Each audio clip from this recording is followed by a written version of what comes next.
Hello, Oregonians, and welcome to Life and Legislation with Lucetta. If you've ever wanted to get to know your politicians personally or understand what it is they are actually doing, then you're in the right place. I'm your podcast host, Jessica Campbell. I'm your State Representative for House District 24, Lucetta Elmer. This podcast is a place for you to get to know Representative Elmer, both personally and professionally. We want Oregonians to feel connected with and educated about their state politics. So we're so glad you've joined us on a fresh new podcast adventure as we cover all things about life and legislation. Hi, Oregonians, and welcome back to Life and Legislation with Lucetta. We are halfway through the short session, and it has been going at rapid speed. And as we've said before, it is so hard to catch Representative Elmer because she is going from meeting to caucus to floor. I mean, just nonstop. These people work so hard, more than we could ever even imagine. But thankfully, she has an amazing team here, and they have been willing to pop on and give us these little podcast episode updates so that we get to know what is going on. And so my guest for this episode is Emily. Thank you so much. Yes, I'm happy to be here. Thank you for having me. Before we go into some of these bill updates, would you just introduce yourself to everybody and then we'll hear what's been happening? Yeah, so my name is Emily Girsch. I am the communications director here at the Oregon Republican Caucus, House Republican Caucus. And basically, I work with the media all day long to, try and get coverage of the different things that we're doing here, to let reporters know, what bills we have, what process they're in, currently, why they matter to us, why legislators voted yes on this bill and no on this bill. I write a lot of press releases that look like this. So anything that happens with our caucus, like for example, a bill passed through the House yesterday. It was one of our members' bills, so I send that out to the masses. That helps get, different media coverage for the things that are happening here in this office. So yeah, I also do social media. I make fun little videos when I get the chance. Yeah, it's very fun. I was a news reporter for 10 years. So I'm kind of working on the opposite side now. But it's been really helpful because, having done that job, I kind of know what they're looking for, what would be helpful to them. And I also just like the fact that I still get to work with reporters. So, yeah. One of the goals with this podcast was communication and just trying to make state government a little bit more accessible, a little bit more understandable to all of the people who don't follow. Maybe they are not watching the news all the time or social media all the time or following a newsletter or just getting all the updates of what's going on. Yeah. And so we wanted to make this easier. We wanted to make sure that you understand what's happening, put it in layman's terms so that you don't feel like you have to live in the world of politics to be able to follow and know what's happening. But often when you're talking about politics, there are a lot of strong opinions. There's a lot of controversy, a lot of heavy, heated topics, and it's actually really exciting when there's something that everybody agrees on. It is. And we have one of those exciting today. We do. Talk about a bill that. Well, I'll let you explain what happened because this is something that everyone seemed to unanimously support, which is exciting. So it's House Bill 4045.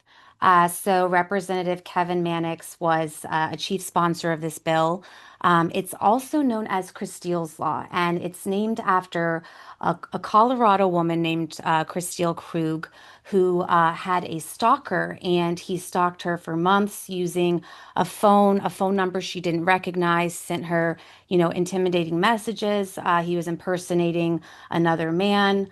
And she took all of these phone records to the police, and they, issued a warrant to her phone company so she could identify this person that was stalking her and sending her threatening messages and terrorizing her. But what ended up happening, unfortunately, is because that, communications company, there's no statutory deadline requiring them to respond to search warrants within a time frame. And so that warrant was returned too late. Unfortunately, her stalker ended up killing her. And I believe Representative Mannix said this on the floor yesterday when the bill passed the House. He said that the warrant was returned the same day that her stalker killed her, which is just absolutely Chilling. devastating. She did everything right. She was going to the police. She kept amazing records of everything, but they just didn't get the warrant back in time. Even if a judge has identified probable cause, there's still no requirement for cell phone companies to return a search warrant in cases involving potential violence. We know that stalking is often a precursor to violence later on. And so Representative Mannix developed this bill that would require all communication providers operating in Oregon to respond to search warrants within 5 business days, and require social media providers to respond within 72 hours. That way, they can identify who is sending potentially threatening messages, hopefully make an arrest before, it escalates into, tragedy. So, this, like you said before, this doesn't happen a lot in this building, but this bill got bipartisan support overwhelmingly. It unanimously passed the House yesterday. So the vote was like 55 yays and then 0 nays. So that was amazing. So what happens next is it gets voted on in the Senate. Um, so hopefully it advances there. And then, ultimately, if it gets through the Senate, hopefully it will become a law. And if it does become a law, Oregon would be the first in the nation to have this kind of law.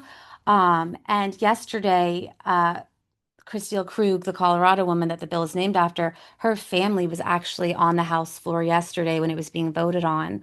Um, also, to tie it into Oregon, she has a cousin named Becky Ivanhoff, who was a former Lane County prosecutor focused on domestic violence cases.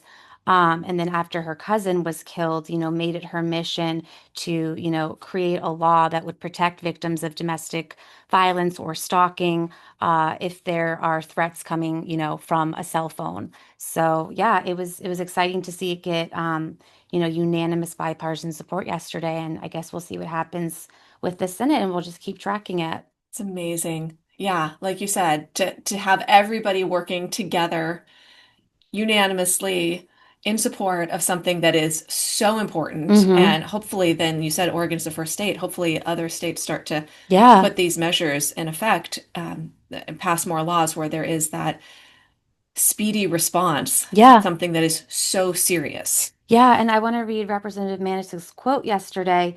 He says, this bill corrects a dangerous gap in the system. It recognizes a simple truth in domestic violence and stalking cases: speed saves lives. So that was the whole point of this bill, was to, get these warrants back faster and hopefully prevent future tragedies like this one. So yeah, for sure.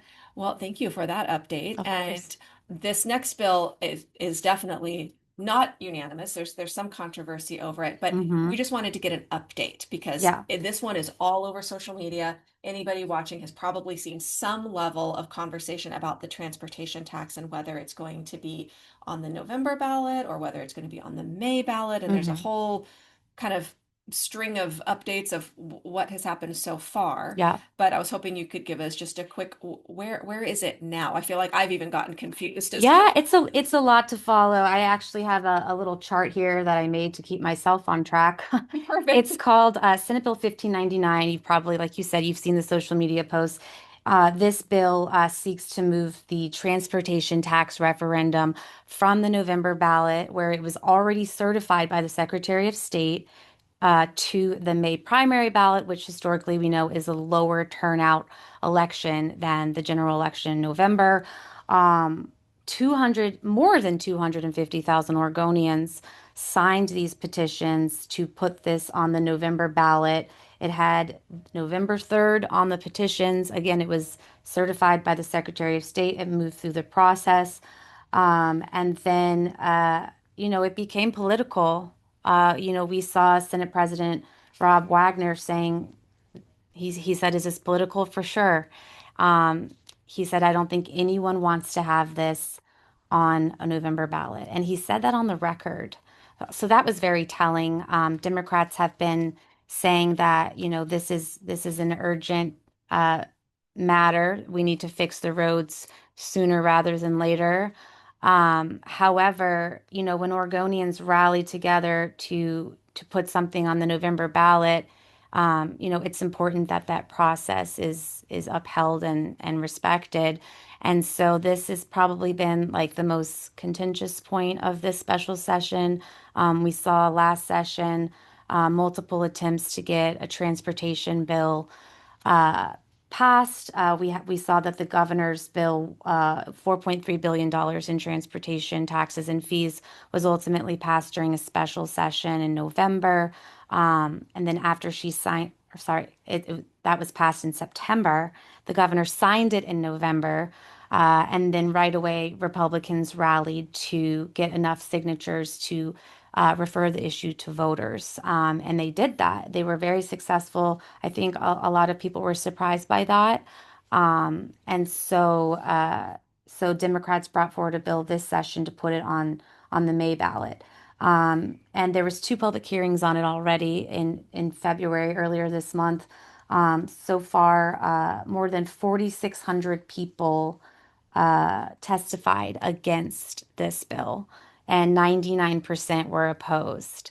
So this is an issue that Oregonians feel very strongly about, and they've made their voices known throughout the last year. Really, if you look at all of the session from last year with the multiple different um, transportation bills, 70 approximately 7,500 Oregonians testified on those different bills, and it was more than 90% opposed. So Oregonians have spoken, and really the theme of this session has been, are Democrats going to listen to the will of the people, or are they going to get this bill passed to put it on the May ballot and then, have way fewer people voicing their concerns on it and voting on it at that election? So, And at this point, that bill has had the two hearings. mhm. And am I correct that there's been some level of voting? It's gone through some of the steps? So it was voted through the committee. That was a recent update on February 12th, so a week ago. It passed through it advanced through the committee. There's a special committee for this bill. And I believe that the Senate is planning to vote on it today. So that's something that we're going to be looking out for, and we'll have an update by the end of the day on what happens next with Senate Bill 1599. So, And because this is a Senate bill, it gets hmm voted on in the Senate first, hmm and then it comes to the House yes. for a vote. hmm So we still have a couple of steps, hmm assuming if it's a party line vote, then hmm it will get passed in the Senate and then it'll get passed in the House. And I had asked Representative Elmer this question, and I don't know if this has ever happened before. hmm If it does pass hmm all the way through, can there be another set of signatures, another referendum? That's a great question. I don't know. Okay. I don't know what This is the happens. great unknown question. We're trying to. I know one of the things that Representative Shelley Bosshart Davis has said repeatedly is that Oregonians will be heard. They just need to keep using their voices. No matter what happens with this bill, there will be another opportunity to weigh in. So whether or not they have to vote on it in May, um, you know, or November, they will have the opportunity to vote on this. And so she's urging people, not to throw in the towel if this gets passed and ends up getting put on a May ballot. One of the things that we say around here, one of the catchphrases is, elections have consequences. And so if people are unhappy with the way the legislature handled their referendum, they have the opportunity to voice that in November in a different way by voting for different candidates. Either way, Oregonians will still have the opportunity to weigh in on this. We encourage people to pay attention to what happens with this bill. That's why I'm so happy you're doing these videos because, like you said, there's so much happening. It's hard to follow. Even being a news reporter for the last 10 years, newsrooms are shrinking, they're struggling to survive right now. And when that happens, when you have a fraction of the staff that you used to, they can't cover everything either. And so it's really on comms directors and people like you that work in this building to let people know what's happening, because it just doesn't always get covered or all angles of it. don't always get covered. But yeah, I would say this bill is the most important bill of this session. And it's a good thing and a bad thing, right? Because when you have stuff like this, it kind of sidelines all the other things like Kristils Law, which is a really important bill. For victims of stalking and domestic violence, like that's a really important bill, and it would be nice if that got more coverage, but the focal point is what's going to happen with transportation. Um, so yeah, that's just one of the things happens when you have a lot of bills in a short session. Right. It Mm-hmm. seems it's like a sprint. It's Mm-hmm. pretty amazing to be here in the building and just the Yeah. energy and everyone running around and there's so Yeah. many things happening at once and things are scheduled down to the 30 seconds, it seems like. Oh yeah, we just found out last night that floor is going to go until 7 p.m. Today and tomorrow. Most of us get in this building by 7:45, so it's potentially a 12-hour day. Um, but yeah, I mean that's just what we have to do. When we have limited time and a lot of bills, we stay here until the work gets done. So, No, you really quick, you mentioned comms. And for mhm. anybody that doesn't know what comms means or stands Communications. for. Yeah, so that's dealing with the media. So when we say comms, we talk about the posts you might see on X or Facebook, the videos, the graphics, all of that is what we call comms here. Yeah. Well, I know you're doing very important work because, again, getting the correct information and complete information Mm-hmm. out to people is so important. We Yeah. see all the problems that happen when you have either misinformation or only a piece of the puzzle and not the full context. Mm-hmm. And, no matter what, no matter where you land on any spectrum of any kind of opinion, I think there's such importance in having all of the information Yes. and having all of the information be accurate. Yes. Yeah. Yes, that cannot be stated enough. And like you said, just with limited reporters covering everything that's happening in this building, and then also just an overload of bills, it's hard for the media to cover everything. It's hard for us in this building to keep up with covering everything. So I mean. We always tell people go to OLIS, watch everyone can watch, the public hearings on bills on the website. You can see the different testimony that's there. We're actually in our comms department creating a guide for people to how they can track bills, how they can, follow along with what's happening at home. And so I believe that we're going to be sending that out shortly, this week possibly, just to encourage people to participate in this process and learn what's happening in your state and how it affects you. Because the laws that get passed in this building, they affect all of us. They affect our bank accounts. They affect everything. So, Our friends, our family, our community, and it's all interconnected oh yeah, and very, very important. Well, thank you. I know you have a very, very busy day, so I appreciate you yeah, taking a little bit of time of to help course, update everybody on yeah, what's going on and that we get to meet you yeah. and let you come do this. So that was wonderful. Thank you so much, Emily. You're And welcome. Oregonians, thank you for tuning in. Hopefully, you're getting a little bit of updates and feeling more connected with and educated about what's going on in the Capitol, especially during this short session.